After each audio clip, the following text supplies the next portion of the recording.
नमस्कार दोस्तों, class 10th Maharashtra state board mathematics chapter number 1 similarity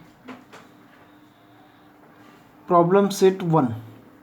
अभी हम प्रॉब्लम सेट के क्वेश्चन सॉल्व कर रहे हैं और वहाँ पे क्वेश्चन नंबर 11 अभी स्टार्ट है। तो क्वेश्चन नंबर 11 देखिए यहाँ पे। तो इन quadrilateral ABCD segment AD parallel BC। Quadrilateral ABCD में सेगमेंट AD BC को पैरेलल है। Diagonal AC and diagonal BD, diagonal AC और diagonal BD intersect each other at point P। दोनों एक दूसरे को P पॉइंट पे इंटरसेक्ट हो रहे हैं। Then show that AP upon PD is equal to PC upon PB। ये हमें यहाँ पे प्रूव करना है। तो देखिए यहाँ पे दो ट्रायंगल्स हमें सिमिलर प्रूव करने हैं, ट्रायंगल APD और दूसरा BPC। तो यहाँ पे एंगल सिमिलरिटी से दोनों ट्रायंगल सिमिलर प्रूव हो जाएंगे। तो हमें यहाँ पे लिखना है, देखिए कैसे, पहले हम यहाँ पे समझेंगे। इन दो ट्रायंगल्स में यहाँ पे जो एंगल है और यहाँ पे जो एंगल है, ये दो वर्टिकली अपोजिट एंगल्स हैं जो कि इक्वल हो जाते हैं। और यहाँ पे AD BC को पैरेलल है और ये ट्रांसवर्सल है। तो यहाँ पे जो एंगल है और यहाँ पे जो एंगल है, तो ये दोनों अल्टरनेट इंटीरियर एंगल। तो एंगल सिमिलरिटी से दोनों ट्रायंगल सिमिलर हो जाएंगे। तो अभी तक जो हमने पढ़ाई की है उसमें यहाँ हम डायरेक्टली लिख सकते हैं, क्योंकि जो स्टेप्स हैं वो स्टेप्स आप सभी को लिखने को अभी अच्छी तरह से आ जाएंगे। तो देखिए, या फिर स्टेप वाइज लिख लेते हैं। In triangle APD and triangle BPC, इन दोनों ट्रायंगल में इसे हम एंगल 1 एंगल 2, तो angle 1 is equal to angle 2, इसका रीजन वर्टिकली अपोजिट एंगल्स, और angle 3 is equal to angle 4, तो इसका रीजन हमें लिखना है alternate interior angles. Alternate interior angles equal होते हैं अगर दो लाइंस पैरेलल होती हैं तो इसलिए triangle APD similar to triangle CPB। तो देखिए A वर्टेक्स हमें लिखना है, A वर्टेक्स पे जो एंगल है वो यहाँ पे C वर्टेक्स पे एंगल को इक्वल है, तो A को C corresponding.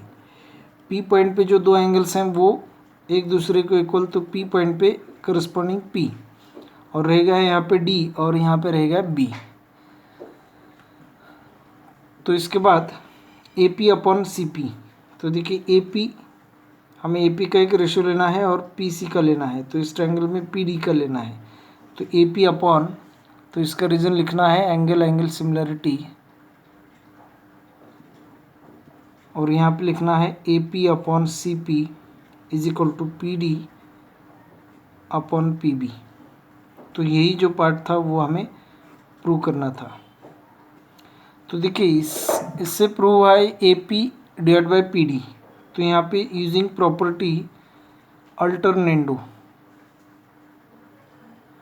Alternendo property use करके यहाँ पे हो सकता है AP अपॉन PD को डिनोमिनेटर में लेना है लेफ्ट हैंड साइड में, CP, या फिर ये PC राइट हैंड साइड में न्यूमरेटर में डिवाइड बाय PB। तो यहाँ पे आंसर हो गया।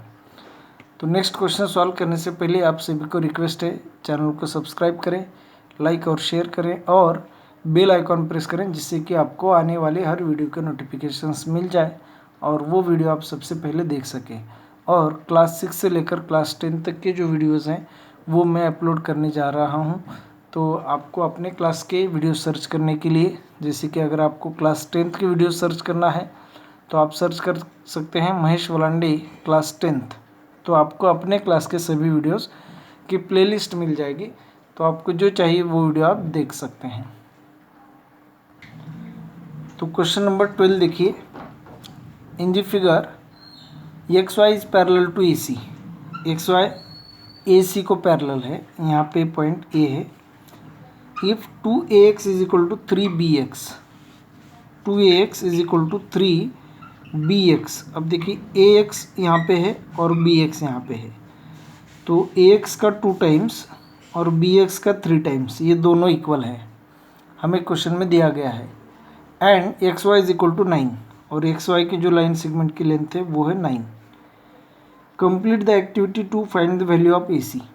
तो हमें ए सी लाइन सेगमेंट की लेंथ फाइंड करने के लिए दी गई यहाँ पे एक्टिविटी का कंप्लीशन करना है। इसका मतलब जहाँ पे भी फिल इन द ब्लैंक्स है वहाँ पे जो रिक्वायर्ड स्टेटमेंट है या नंबर्स हैं या फिर जो भी अल्फ़ाबेट्स हैं उनको हमें लिखना है। तो देखिए 2ax is equal to 3bx हमें दिया है, तो ax अपॉन bx, तो यहाँ पे क्या हुआ है, देखिए ax को bx से डिवाइड हुआ है, तो 3 को हमें 2 से डिवाइड करना पड़ेगा, तो यहाँ पे 3 डिवाइडेड बाय 2 होगा। अब इसके बाद देखिए यहाँ पे कंपोनेंट ऑफ प्रॉपर्टीज हुई है। कंपोनेंट ऑफ प्रॉपर्टी से क्या होगा, डिनोमिनेटर न्यूमरेटर में ऐड होगा और ये दोनों साइड में होगा, तो ax plus bx divided by bx is equal to 3 plus 2, numerator में होगा denominator 2 as it is by using component of property. अब देखिए ax प्लस bx, ax और bx इन दोनों के अगर हम एडिशन करते हैं तो यहाँ पे ab होगा, तो ये भी हमें दिया गया है divided by bx as it is. यहाँ पे 3 प्लस 2 मतलब 3 plus 2, 3 plus 2 divided by 2, 3 plus 2 की वैल्यू हो जाएगी 5 divided by 2 as it is. तो triangle B C A similar to triangle B Y X. B C A देखिए अगर ये दो लाइंस पैरेलल होते हैं तो यहाँ पे जो एंगल होंगे दो करस्पॉन्डिंग एंगल्स इक्वल, यहाँ पे भी करस्पॉन्डिंग एंगल्स इक्वल। तो ट्रायंगल बी सी ए देखिए बी सी ए और ट्रायंगल बी वाई एक्स, ये दोनों ट्रायंगल सिमिलर ट्रायंगल होंगे एंगल एंगल सिमिलरिटी से। तो यहाँ पे हम angle angle test of similarity ये लिख सकते हैं। फिर उसके बाद देखिए corresponding sides of similar triangles, यहाँ पे उनका रेशो इक्वल होता है। तो बी सी ए बी ए को बी एक्स से divide is equal to A C को डिवाइड एक्स वाई से। तो यहाँ पे बी ए मतलब A B upon B X, A B upon B X का जो रेशो है, A B upon B X का रेशो यहाँ पे 5/2, तो हम यहाँ पे लिखेंगे 5/2। और हमें एक्टिविटी फिल करनी है ए सी की वैल्यू फाइंड करने के लिए।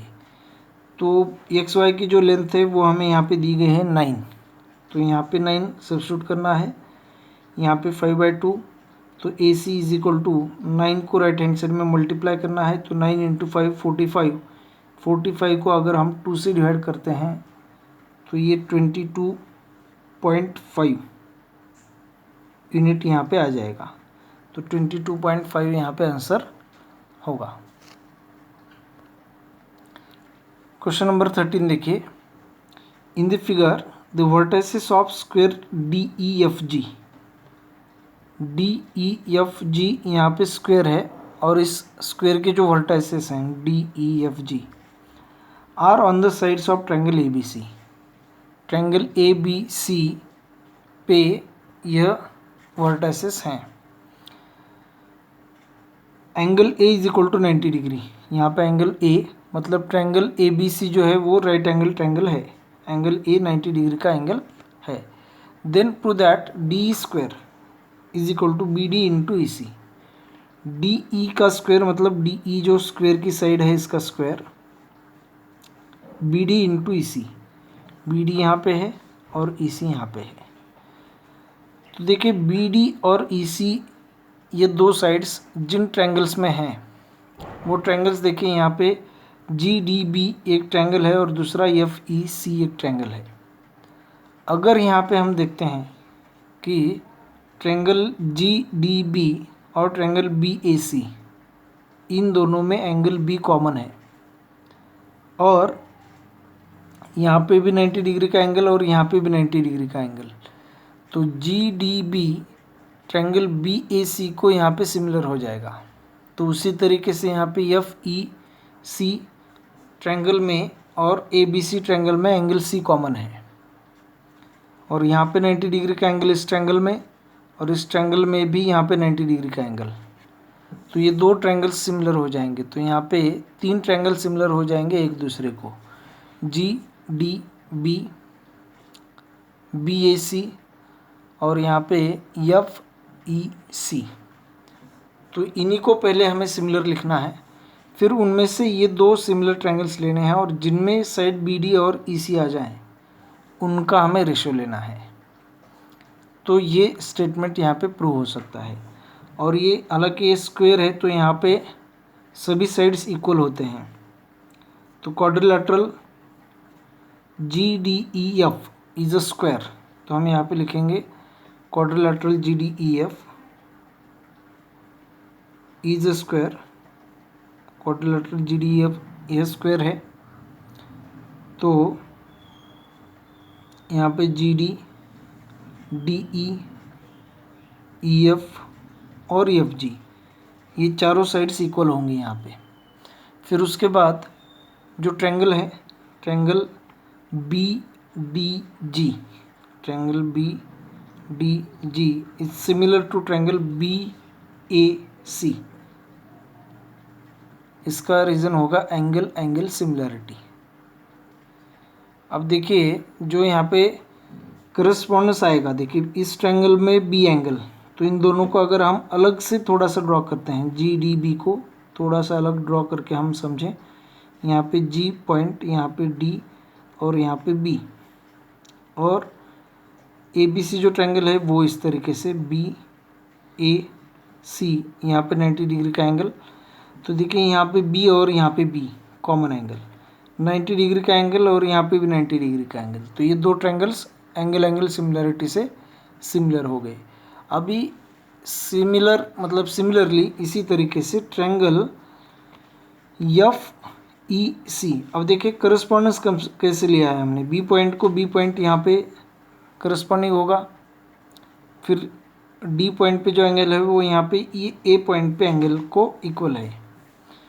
अब जैसे कि हमने बी डी जी और बी ए सी लिया है, बी ए सी, तो एफ ई सी के साथ भी हम बी ए सी ही लेते हैं। तो triangle B A C similar to triangle, अब देखिए सी जो पॉइंट है यहाँ पे कॉमन है, तो सी को यहाँ पे सी, एंगल सी कॉमन है दोनों ट्रायंगल में, और ई पॉइंट पे और यहाँ पे ए पॉइंट पे ए को ई, तो सी ई, हमें पहले ए को ई पहले लिखना है सी से, और बी पॉइंट को करस्पॉन्डिंग यहाँ पे एफ पॉइंट होगा जो रह गया वो। इसका भी रीज़न होगा एंगल एंगल सिमिलरिटी। फिर देखिए ट्रांजिटिविटी प्रॉपर्टी है कि कोई triangle suppose B D G B A C को सिमिलर है और B A C F E C को सिमिलर होता है, तो B D G F E C को सिमिलर होगा। तो ये दो ट्रायंगल सिमिलर हो जाएंगे। यहाँ पे हमें इक्वेशन 1 इक्वेशन 2 लिखना है। तो फ्रॉम इक्वेशन 1 एंड 2 हम यहाँ पे लिखेंगे फ्रॉम इक्वेशन 1 एंड 2, इन दोनों इक्वेशन से। अब देखिए जो हमें साइड्स चाहिए बी डी और ई सी चाहिए, तो यहाँ पे बी डी, पहले हम इन दोनों ट्रायंगल को लिखेंगे similar, B D G, triangle B D G similar to triangle F E C, और फिर यहाँ से बी डी और ई सी हम लेते हैं, तो बी डी और ई सी। तो बी डी के लिए पहले दो, तो यहाँ पे एफ ई और डी जी यहाँ पे ई सी। तो इसका रीज़न हमें लिखना है फ्रॉम इक्वेशन 1 एंड 2 हमने लिखा है। फिर इसके बाद जो करस्पॉन्डिंग साइड्स का रेशो होगा वो देखिए ऐसे होगा, B D upon F E, या ई एफ भी हम लिख सकते हैं, is equal to D G या फिर जी डी अपॉन सी ई, या ई सी भी हम लिख सकते हैं। तो देखिए यहाँ पे बी डी साइड कहाँ पे है, यहाँ पे बी डी है, और एफ ई मतलब ई एफ स्क्वायर की साइड है, तो ई एफ को यहाँ पे डी ई इक्वल है, तो जहाँ पे ई एफ है वहाँ पे हम डी ई लिख सकते हैं। तो यहाँ पे होगा B D upon D E is equal to G D भी साइड जो है वो स्क्वायर की साइड है, तो उसे हम डी ई लिख सकते हैं। तो यहाँ पे डी ई डिवाइड बाई सी ई, सी ई जो साइड है ई सी उसे एज इट इज़ लिखना है। और फिर यहाँ पे cross multiply D E into D E, यहाँ पे D E square is equal to B D into C या ई सी, तो बी डी इंटू यहाँ पे ई सी या फिर सी हम लिख सकते हैं। तो जो पार्ट प्रूव करना था वो यहाँ पे प्रूव हो चुका है। तो इसी के साथ चैप्टर नंबर 1 यहाँ पे समाप्त होता है। मिलते हैं अगले चैप्टर में और पाइथागोरस थ्योरम में। Thank you.